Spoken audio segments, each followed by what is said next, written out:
इन दिनों महाराज कृष्णचंद्र को बात बेबात गुस्सा क्यों आता है? राज दरबार में लाख टके का प्रश्न था। प्रजा भी डरी हुई थी कि कहीं उन्हें महाराज का कोप भाजन न बनना पड़े। महाराज के गुस्से आगे सबकी बोलती बंद हो गई थी। उन दिनों किसी कारण सुबह सुबह दरबार लग रहा था। महाराज और दरबारी सुबह का नाश्ता दरबार में ही कर रहे थे। एक सुबह महाराज ने राज हलवाई को कहलवा भेजा कि उन्हें गर्मा गर्म फुलको लूची, मैदे की पतली पूरी और आलू दम चाहिए। हलवाई ने बड़े ही यत्न से पूरी और आलू दम बनाकर दरबार में भेजा, लेकिन महाराज ने ये कहकर लौटा दिया कि पूरी ठंडी पड़ गई है। अब तो हलवाई इतना डरा कि काटो तो खून नहीं। दोबारा तिबारा भेजा, लेकिन वही शिकायत। अब हलवाई ने महाराज को प्रसन्न करने की योजना निकाली। उसे स्मरण हो आया कि महाराज तो मिष्ठान पसंद करते हैं, क्यों न उन्हें मिष्ठान बनाकर भेजी जाए, क्योंकि मिष्ठान तो गरम खाने का नियम ही नहीं है। उसने दरबार में अनुमति पाने के लिए संदेश भेजा, लेकिन महाराज को पसंद होने पर भी वे मिष्ठान नहीं खा सकते थे। उन दिनों वे मधुमेह की बीमारी से ग्रस्त थे। राज चिकित्सक ने मीठा खाने से मना कर दिया था। क्या मजाक बना रखा है हलवाई ने? वो राजाज्ञा का उल्लंघन कर रहा है। वो अपना नियम हम पर लादना चाहता है। महाराज ने तुरंत उसे सूली पर चढ़ाने का आदेश दे दिया। अब तो राज हलवाई के जान के ही लाले पड़ गए। उसने राजा से विनती की कि उसे क्षमा कर दिया जाए। बहुत गिड़गिड़ाने पर राजा ने उसकी मृत्यु की सजा को बदलकर देश निकाले की सजा दे दी। उसे 3 रात का समय दिया गया। 3 रात के अंदर ही परिवार सहित उसे राज्य छोड़कर जाना होगा। फिर ऐसा हुआ कि हलवाई की पत्नी ने राजा के पास प्रार्थना भेजी कि देश त्यागने से पहले उसे महाराज से मिलने का एक अवसर दिया जाए। 2 रातें बीत गईं। तीसरे दिन हलवाई की पत्नी ने जाकर महाराज के चरण छुए। किस कारण मुझसे मिलने आई हो? राजा ने क्रोध में पूछा। महाराज, आज्ञा हो तो एक बात कहूँ? हलवाई की पत्नी ने गिड़गिड़ाते हुए विनती की। उन्होंने आज्ञा दे दी। महाराज, मैं इस प्रकार पूरी और आलू दम बना सकती हूँ कि आधा घंटा बाद खाने पर भी वो गर्म ही रहेगा। साथ ही यह सावधानी बरतने की बात है कि उसे जरा संभल कर खाया जाए, क्योंकि अधिक गर्म मुंह में डालने पर जीभ जलने का डर है। हलवाई ने आत्मविश्वास से भर कर कहा। महाराज कृष्णचंद्र को कुछ आश्चर्य हुआ। उन्होंने दरबार के विशेष सदस्य गोपाल की ओर मुड़कर देखा। गोपाल ने कुछ न कहकर केवल सिर हिला दिया। इसका अर्थ ये था कि हलवाई को एक अवसर देकर देखना चाहिए कि वो कौन सा गुल खिलाती है। महाराज ने आज्ञा दे दी। शर्त ये लगा दी कि जैसे ही दरबार से सूचना जाए, वैसे ही तुरंत उनके लिए नाश्ता बनाकर भेजा जाए। जो आज्ञा महाराज, आशा है कि मैं आपको अवश्य संतुष्ट कर पाऊंगी। ये कहकर वो फिर एक बार महाराज के चरण छूकर सीधे रसोई की ओर चली गई। गोपाल ने केवल मुस्कुराकर मंत्री की ओर देखा। सबसे पहले मैं चखकर देखूंगा कि वो खाद्य सामग्री महाराज के खाने योग्य है भी या नहीं। मंत्री जी ने गोपाल की चुप्पी को आड़े हाथों लेते हुए कहा। इस बार भी गोपाल चुप ही रहे।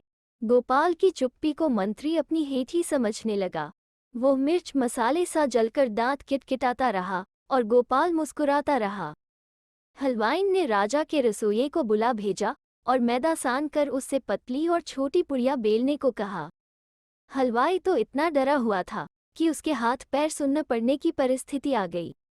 अब हलवाई ने आलू दम कुछ सूखा हुआ सा बनाया। फिर उसने उन्हीं बेली गई कच्ची पुड़ियों में आलू दम के पूर भर भर कर बड़े बड़े पान के बीड़े जैसी बड़ियाँ बनाने लगी। वे बड़ियाँ समबाहु त्रिभुज सी तिकोनी मोटी मोटी दिख रही थीं। रसोइया भी कम डरा हुआ न था। वो भी कांपने लगा था ये सोचकर कि न जाने आगे क्या हो। हलवाई को तो हलवाई का साहस देखकर चक्कर आने लगे थे। अब रसोइया और हलवाई जितना डरे, हलवाई उतना ही उनका मजाक बनाए। उसे पूरा विश्वास था कि वो अवश्य सफल होगी। राजा जी की आज्ञा आते ही हलवाई ने पहले समबाहु त्रिभुज की आकृति वाले पान के बीड़े नुमा आलूदम भरे हुए पुड़ियों को खौलते घी में डाल दिया। छनन छन, छनन छन, पूरी की बड़ी बड़ी तिकोनी बड़ियां अपनी नाच दिखाने लगीं। वे जितनी बड़ी बनी थी उससे भी बड़ी मोटी मोटी बन गईं। ये देख हलवाई और रसोइया दोनों के चेहरों पर प्रसन्नता की रेखाएं खींच गईं। हलवाई ने वैसी ही 10 बीड़े नुमा पुड़ियां बना डाली। अब महाराज के सामने उन्हें परोसना था। हलवाई और रसोइये ने पहले ही इनकार कर दिया कि वे इस कार्य में सहयोग नहीं कर सकते। एक बड़ी सी थाली में उन्हें सजाकर हलवाइन स्वयं ही दरबार में ले गई। महाराज ने जब उन्हें देखा तो उनकी आंखें फटी की फटी रह गईं। इनका नाम क्या है? खाने से पहले इनके नाम भी तो जान लूं। महाराज ने मुस्कुराकर पूछा। इनके नाम संभुजा है। इसे धीरे धीरे मजे से चबा चबाकर पूरा स्वाद लेते हुए खाएं। कदापि एक ही बार में मुंह में न डालें, नहीं तो जीभ जल जाएगी। हलवाइन ने पूरे आत्मविश्वास से भरकर कहा। नियमानुसार पहले मंत्री जी को चखना था। उन्होंने हलवाइन की बातों को नहीं माना और पूरा का पूरा संभुजा एक बारगी मुंह में ठूंस लिया। अरे यह क्या! मंत्री जी का मुंह तो खुला का खुला रह गया। गरम इतना कि मुंह के सामने हाथ ले जाकर पंखा करने लगे। महाराज तो मंत्री की हालत देखकर ठठाकर हंस पड़े। फिर उन्होंने बड़ी सावधानी से एक संभुजा को तोड़कर उसका छोटा सा टुकड़ा मुंह में डाला। अब तो दृश्य ये था कि महाराज इधर उधर बिना देखे एक के बाद एक का स्वाद लेने लगे। मंत्री ने किसी तरह पूरा बीड़ा निगलकर ठंडा पानी मंगवा लिया। ऐसे समय पर हलवाइन उन्हें कुछ कहती कि गोपाल ने इशारे से मना कर दिया। उसने अब कुछ पूछने का साहस नहीं किया। दरबारियों की आंखें एक बार महाराज की ओर घूम जाती तो दूसरी बार साहसी हलवाइन की ओर। महाराज ने खा खाकर कुछ भी न कहा। उन्होंने केवल ये किया कि अपने गले से मोतियों की 3-3 लड़ियां निकाली और हलवाइन के गले में डाल दी। तब तक राज रसोई तक सूचना पहुंच गई कि महाराज बहुत प्रसन्न हैं। हलवाइन और 50 संभुजा छानकर ले आई। संभुजा खाने का जो दौर चला तो गोपाल जीभ लपेट लपेट कर मुंह बना बनाकर संभुजा खाने लगा। उधर मंत्री जी का लाल पीला चेहरा देखने लायक था। वे केवल सबको आंखें फाड़ फाड़ कर देखने लगे। इस पर इधर मंत्री जी की जग हंसाई खूब होने लगी तो उधर हलवाइन की बड़ाई के पुल बांधे जाने लगे। महाराज ने उसे राज रसोई में मुख्य रसोइये की नौकरी दे दी, साथ ही दंड भी वापस ले लिया। महाराज कोई 6 माह तक लगातार इस संभुजा का आनंद लेते रहे। इन दिनों शाम होते ही महाराज के होठों पर हंसी खेलने लगती थी। दरबार में शांति विराजने लगी। जनता ने चैन की सांस ली। ये बात लगभग 250 वर्ष पुरानी है। उन्हीं दिनों कलिंग प्रदेश, वर्तमान ओडिशा राज्य में गिरिधारी बेहरा नामक एक हलवाई अपनी धर्मपत्नी धरित्री देवी के साथ बंगाल के कृष्णानगर राज्य के राजदरबार में आए थे। उन्हें महाराज ने राज हलवाई के रूप में अपनी सेवा में रख लिया था। गोपाल ने भी धरित्री देवी का लोहा मान लिया। उसने भी धरित्री देवी के सम्मान में बड़ाई के पुल बांध दिए। हलवाइन की संभुजा ही बाद में चलकर समोसा या सिंघाड़ा नाम से प्रसिद्ध हो गया। लेकिन ये दुख की बात है कि धरित्री देवी का नाम काल के गाल में समा गया। जबकि हमारे गाल में अगर सिंघाड़ा या समोसा हो तो क्या कहने। अब आपसे ये पूछा जाए कि समोसे की माँ या आविष्कारक कौन है, तो आपका उत्तर क्या होगा? एक दिन महाराज कृष्णदेव राय अपने दरबार में बैठे थे। राजकाज का काम संपन्न हो चुका था। उस दिन महाराज बहुत खुश थे। दरबारी भी महाराज की खुशमिजाजी भांपकर अपने अपने आसन पर विराजमान थे। महाराज ने अचानक दरबारियों से सवाल किया, बादल क्या करता है? दरबारियों ने एक स्वर में कहा, पानी बरसाता है। महाराज ने फिर पूछा, बादल कैसे बनता है? पानी जब गर्म होता है तब वो भाप में बदल जाता है और वही भाप आकाश में जाकर बादल बन जाती है। दरबारियों ने फिर एक स्वर में जवाब दिया। महाराज इसी तरह कुछ न कुछ पूछते रहे और सभी दरबारी उसका जवाब देते रहे। इस बतकही के दौरान महाराज ने अचानक पूछा, ये दुनिया किसने बनाई? दरबारियों ने जवाब दिया, भगवान ने। महाराज ने फिर पूछा, भगवान क्या करते हैं? इस प्रश्न के साथ ही दरबार में सन्नाटा छा गया। महाराज कृष्णदेव कुछ देर तक दरबारियों को देखते रहे, लेकिन जब कोई भी दरबारी कुछ नहीं बोला तब उन्होंने दरबारियों को प्रेरित करते हुए कहा, भाई आप सभी इतने विद्वान हैं, कोई तो कुछ बोलिए।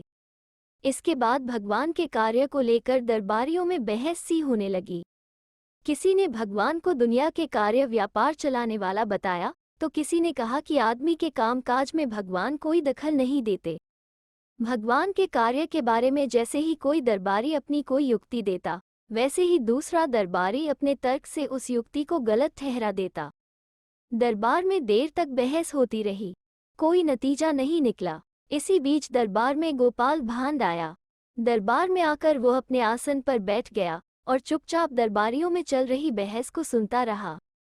महाराज जब किसी भी दरबारी की बात से सहमत नहीं हो पाए, तब उन्होंने गोपाल भांड से कहा, गोपाल, अब तुम ही बताओ कि भगवान क्या करते हैं? गोपाल ने मुस्कराते हुए कहा, महाराज, इस प्रश्न का उत्तर तो मैं जरूर दूंगा, मगर उत्तर पाने के लिए मुझे आप अपना राजसी लिबास धारण करने तथा राज सिंहासन पर बैठने की इजाजत दें। इसके साथ ही आप मेरे वस्त्र पहनकर मेरे आसन पर बैठें। इसके बिना इस प्रश्न का उत्तर देना कठिन है। महाराज कृष्णदेव गोपाल की तीक्ष्ण बुद्धि के कायल थे। उन्होंने इतना तो समझ ही लिया कि गोपाल इन दरबारियों से अलग किस्म की कोई बात बताने जा रहा है। इसलिए उत्सुकतावश उन्होंने वैसा ही किया जैसा गोपाल ने कहा था।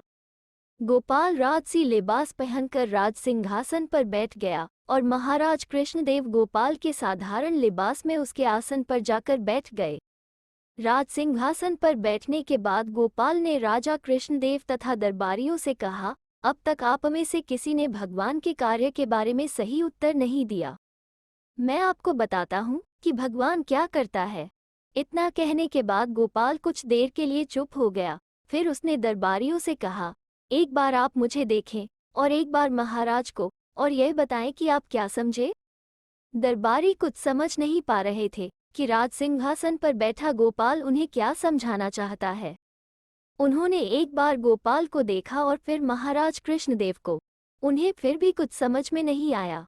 उन्हें शांत देखकर गोपाल ने उनसे पूछा, क्या आप लोगों की समझ में आया कि भगवान क्या करते हैं? दरबारियों ने फिर कहा, नहीं।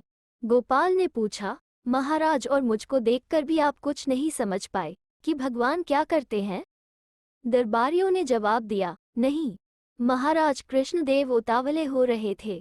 उन्होंने गोपाल से कहा, गोपाल, अब पहेलियां मत बुझाओ और साफ साफ बताओ कि भगवान क्या करते हैं। तब गोपाल ने विनम्रता से कहा, भगवान ही वो शक्ति है जो राजा को रंक और रंक को राजा बना दे। इसी के कारण भगवान को सर्वशक्तिमान कहा जाता है। गोपाल का उत्तर सुनकर दरबारी वाह वाह कर उठे और महाराज कृष्णदेव ने प्रसन्न होकर गोपाल को गले से लगा लिया। तो दोस्तों, कैसी लगी आज की कहानी? अगर अच्छी लगे तो शेयर, लाइक और चैनल को सब्सक्राइब जरूर करें। फिर मिलते हैं एक नई कहानी के साथ।